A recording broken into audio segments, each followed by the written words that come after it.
नमस्कार।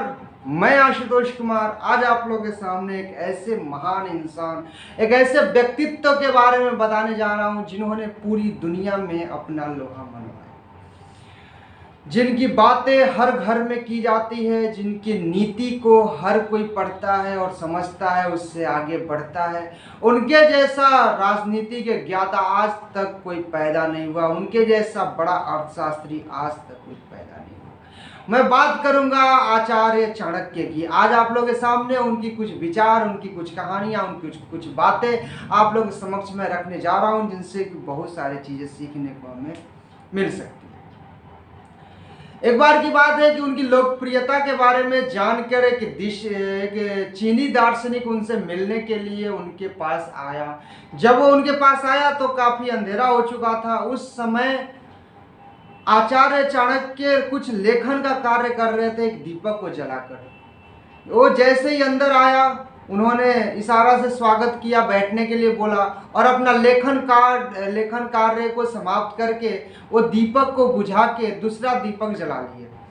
चीनी दार्शनिक के मन में ख्याल आया कि शायद इंडिया में, शायद भारत में ऐसा रिवाज होता होगा कि आगंतुक के आने पर नए दीपक जलाने की प्रथा होगी। लेकिन फिर भी उन्होंने जिज्ञासावर्ष चाणक्य जी से पूछ लिया कि ऐसा इन्होंने क्यों करा। तो आचार्य चाणक्य ने बताया कि ये यहाँ का कोई रिवाज नहीं है, कोई प्रथा नहीं है। जब आप मेरे पास आए थे उस समय मैं राज्य का कार्यकलाप कर रहा था, राज्य का लेखन कर रहा था, राज्य के लिए कुछ वर्क कर रहा था। तो उस समय जो दीपक जल रहा था, उस दीपक का तेल राजकोष के मुद्रा से खरीदे हुए, मैंने वहां से खरीदा हुआ था। ठीक है, वो राजकोष के पैसों से खरीदा हुआ था। लेकिन अब आप आ गए हैं, आप अब मेरे पर्सनल वर्क हो रहा है, आप मेरे से पर्सनल मीटिंग कर रहे हैं, तो इसलिए मैं अपने पैसे से खरीदे हुए तेल से दीपक जला रहा हूँ। इससे हमारे राजकोष की हानि नहीं होगी। ये सुनकर चीनी दार्शनिक बहुत ही हैरान होता है, बहुत ही, और उनके सामने नतमस्तक होता है।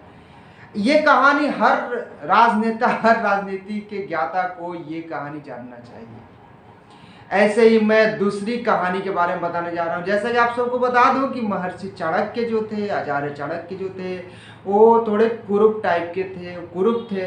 तो एक बार चंद्रगुप्त मौर्य ने को मजाक सूझा और उन्होंने ये बोला कि आचार्य, अच्छा होता कि आप इतने गुणवान तो हैं, गुणवान के साथ साथ थोड़े रूपवान भी होते तो और अच्छा होता। उस समय चंद्रगुप्त मौर्य साहब की पत्नी थी, उन्होंने कहा कि अगर रूप न हो तो गुण व्यर्थ है। तो चंद्रगुप्त मौर्य ने अपनी पत्नी से कहा कि तुम इतनी रूपवती, इतनी खूबसूरत होके भी ऐसी बातें करती हो। तो आचार्य जी ने उस समय बोला कि आप चिंता मत कीजिए, पहले 2 गिलास पानी पीजिए। उन्होंने 2 गिलास पानी पीने के लिए दिया। जैसे ही पानी पी लिए मौर्य साहब ने, तो आचार्य चाणक्य ने पूछा कि ये बताइए, एक गिलास में जो पानी दिया था उसमें सोने के घड़े का पानी था, दूसरे गिलास का जो पानी था मिट्टी के घड़े का पानी था। आप ये भी तो बताइए कौन सा पानी आपको ज़्यादा अच्छा लगा। तो चंद्रगुप्त मौर्य साहब बोले कि हमें मिट्टी के घड़े का पानी अच्छा लगा, वो ठंडा था, वो पी के तृप्ति। तो उस समय उनकी पत्नी बोली कि आचार्य जी ने आपके सवालों का जवाब दे दिया। सोने का घड़ा कितना भी खूबसूरत हो, देखने में कितना सुंदर लगता है, लेकिन वो घड़ा किस काम का जिसका पानी हमें तृप्त ना कर सके। लेकिन मिट्टी का घड़ा देखने में अजीब लगता है, सुंदर नहीं लगता है, लेकिन उसका पानी पीकर हम तृप्त हो जाते हैं।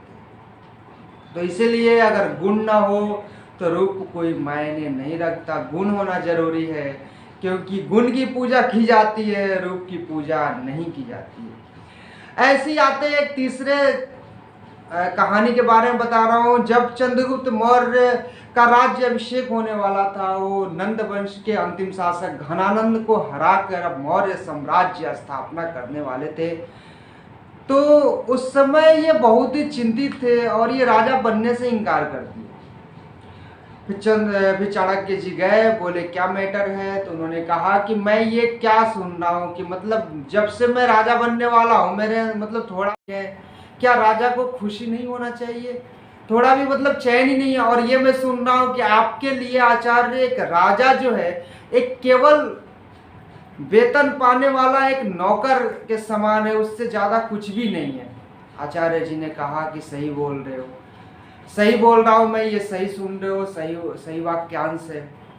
तो मौर्य साहब ने कहा कि क्या एक राजा को हैप्पी नहीं होना चाहिए, खुश नहीं होना चाहिए? तो चाणक्य जी ने कहा अवश्य होना चाहिए, लेकिन राज्य में अगर एक भी व्यक्ति दुखी है, अगर एक भी व्यक्ति भूखा है, तो राजा को भी खाना नहीं खाना चाहिए, यानी राजा को भी दुखी होना चाहिए। अगर आप हैप्पी होना चाहते हो, खुश होना चाहते हो, तो सबसे पहले अपने प्रजा को खुश रखो, तब आपको हैप्पी होने का अधिकार है। क्योंकि सुख जो है शिक्षक और सम्राट के नसीब में नहीं होता है। जब उसका प्रजा खुश है तो ही आपको खुश होने का अधिकार है।